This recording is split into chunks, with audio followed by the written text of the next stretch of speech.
Look at her. The unmarried one. Maybe she has some secret disease. Or maybe she's cursed, another girl said. She has eaten her husband. All this beauty and no man. How come?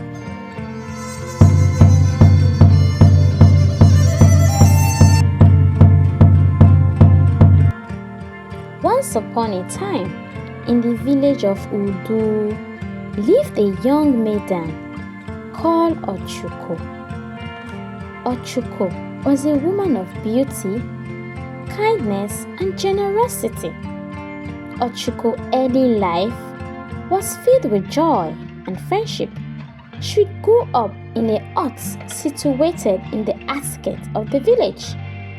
As a young girl, she was always the matchmaker, helping her friends find their true love. Her beauty was often the talk of the village. Her curvaceous figure, her radiant smile, and her compassionate heart was the talk of everyone. However, despite all these good qualities, Ochuko remained unmarried at 40 years old, a fact that puzzled many and invited the scorn of others. In Udu, marriage was seen as a great accomplishment, especially for women. As her friends formed love, married, and started families of their own, Ochuko's single status became a subject of concern and gossip. Ochuko's mother: Ochuko, my dear, when will you find a husband? You are not getting any younger. Ochuko replied, Mama, love will come when it's meant to. I am happy for now. At first, she didn't mind. She watched, happy and carefree, believing her time would come. As the years passed, the village elders began to take notice. In Udu, it was unusual for a woman of Ochuko's age and beauty to remain unmarried. Village elder Papa Nnamdi: Ochuko, you are a fine woman. Why have you not settled down? Ochuko replied, Nnamdi, I believe in fate. My time will come. Despite her optimism, Ochuko couldn't help but feel sadness. She continued to help her friends organize events and advising them on matters of the heart. Her kindness knew no bounds, and she was loved by many, yet her whole love life remained barren.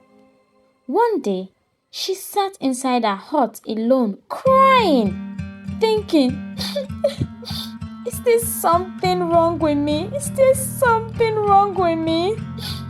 Why have I not found love? Her nights were filled with silent prayers and dreams of a loving husband and a happy family. Years rolled by and she remained single. Ochuko entered her 30s. The reality of her single status began to weigh heavily on her. She watched her friends' children grow, feeling a pang of envy and loneliness anytime she encounters them. Every celebration, even in the village, reminded her of what she lacked most of all: a husband. At 40, the village women, particularly the younger ones, began to view Ochuko with a mix of pity and scorn. They whispered behind her back, making cruel jokes about her single status. Young woman named Kemi. As beautiful as she is, she must have eaten all her husband. Another woman, Bisi, replied, or maybe she's a witch. Who knows? anytime they come across her, the villagers, even her own friends, now among them, always have something cruel to say to her. She used to be my friend. But I can't be friends with her anymore. With someone like her. One of her friends said, something must be wrong with her. Not married at this age? Never been seen before in this village. Beautiful small girls would laugh at her as she walked by, making sad comments and laughing at her expense. She would hear their whispers and giggle, and each remark felt like a dagger to her heart. Look at her, the unmarried one. Maybe she has some secret disease. Or maybe she's cursed. No man wants her despite all this beauty. I tell you, she's a witch. One evening, while she was at home, her mother said to her, Ochuko, my dear, why do you cry? Ochuko replied, sobbing, Mama, I feel so alone. The villagers mock me and even my friends, and I fear I will never find love. Her mother told her, my child, do not let their words poison your heart. You are a wonderful woman and you deserve happiness. Love will find you where the time is right. Ochuko looked into her mother's eyes, seeking comfort in her wisdom. Ochuko replied, but Mama, what if it never comes? What if I never find a man? What if I'm destined to be alone?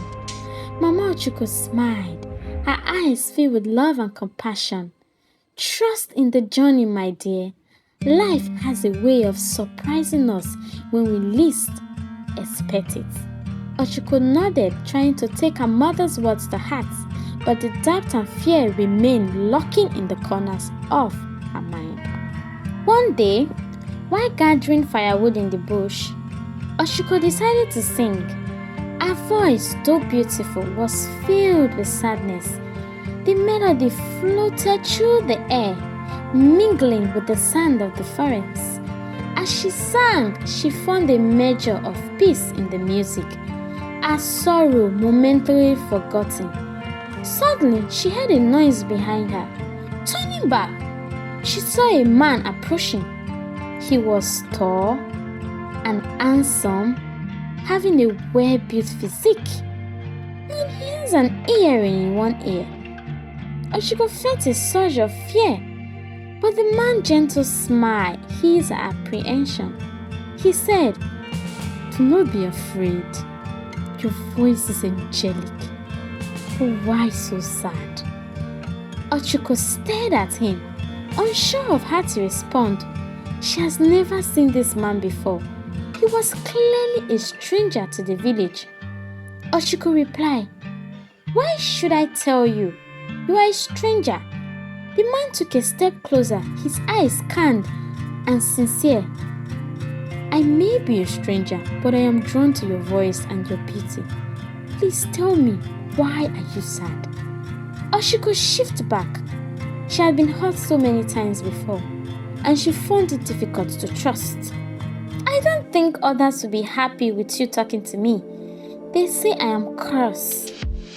The man shook his head, a look of compassion in his eyes. I see no curse, only a beautiful woman with an angelic voice. Ochuko had fluttered at his words, but she quickly suppressed the feeling. She gathered her firewood and turned to leave. She turned to him and said, whoever sent you to make fun of me, tell them you didn't find me. She stormed off, her heart pounding in her chest. As she walked back to the village, the stranger's word echoed in her mind. That night, as she lay in bed, she couldn't stop thinking about him. Ochuko thinking to herself, who is he? Why did he speak to me? A week passed, and Ochuko's thoughts continued to dwell on the stranger. She couldn't help but wonder if she would ever see him again. One day, she went to the market to buy some meat for Mama Ngozi. the only woman in the village who treated her with kindness. The market was bustling with activities. Ochuko stood at the corner patiently waiting for the crowd to disperse so she could buy what was left. As she stood there, she heard a familiar voice. "Hello, beautiful one." Ochuko turned to see the stranger from the bush standing before her, her heart raised with excitement and anxiety. "What do you want?" she replied in an austere voice. The stranger smiled, his eyes twinkling with warmth. "I went back to the bush hoping to see you again. Your voice has haunted me since our last meeting." Ochuko felt a mixture of emotions.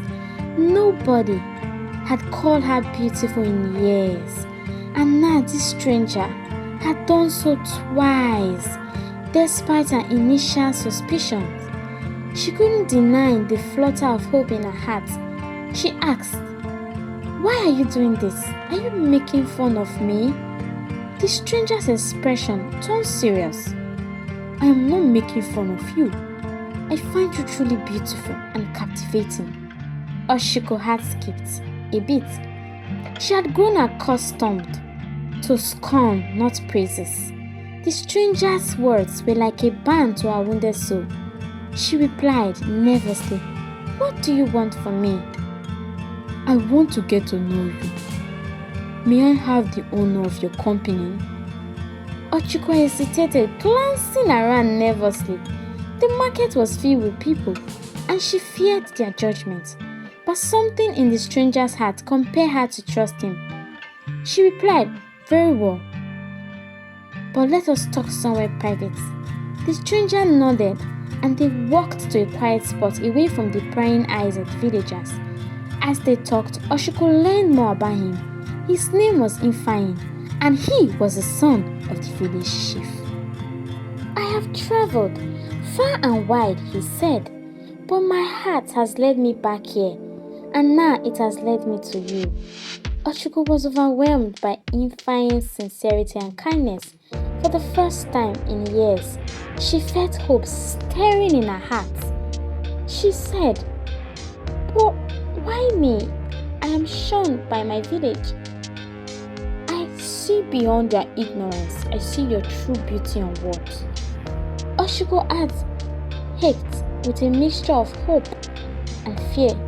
Could this be real? Could Ifeanyi, the son of the village chief, truly be interested in her? Well, time shall tell and reveal the real intention of his heart. Over the next few weeks, Ifeanyi made it his mission to win Oshiko's trust.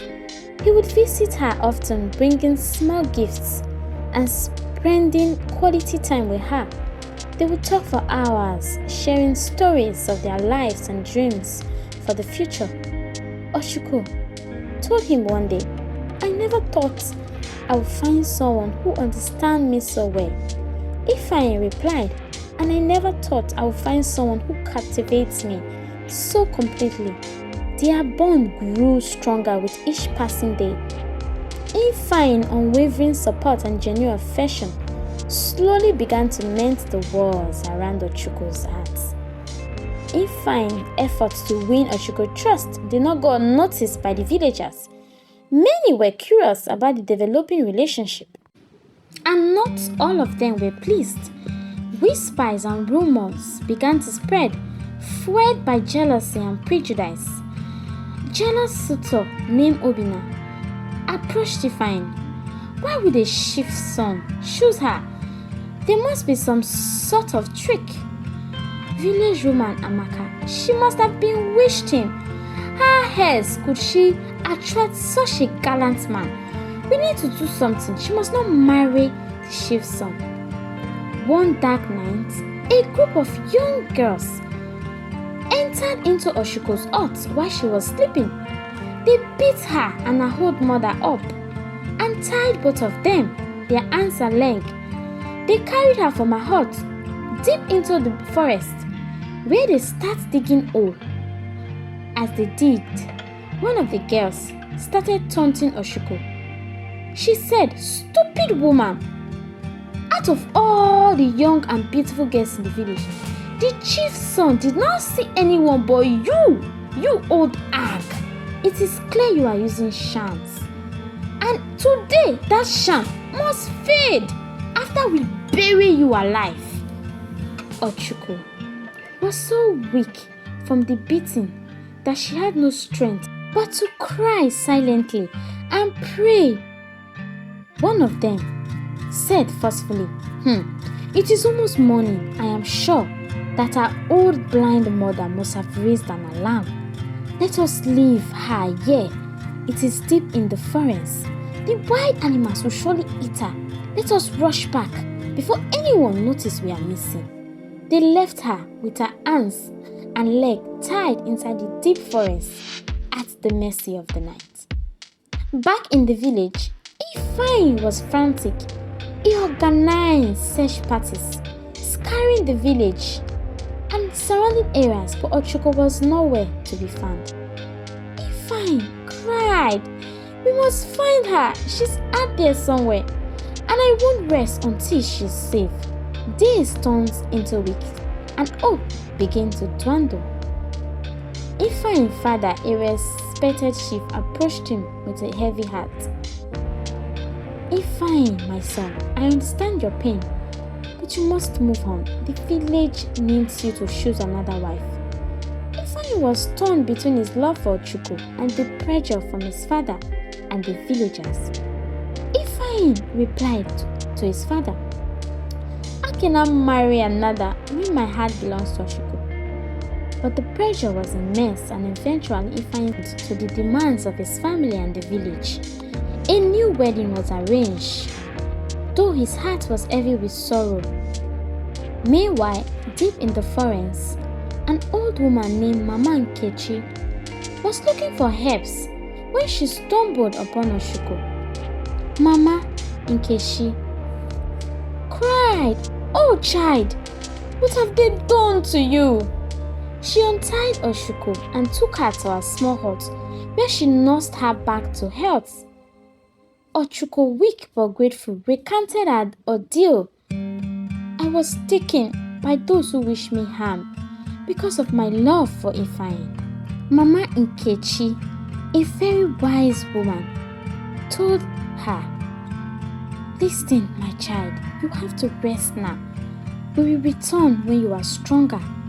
After several days, Oshuko regained her strength. With Mama Nkechi's help, they began this slow journey back to Odu. On the day of Ifeanyi's arranged wedding, Oshuko arrived at the village just as the ceremony was about to commence. As Ifeanyi was about to exchange vows with his new bride, he heard a commotion at the edge of the crowd.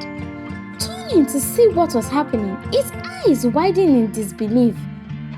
He dropped the wine forcefully on the ground and rushed to meet Oshuko.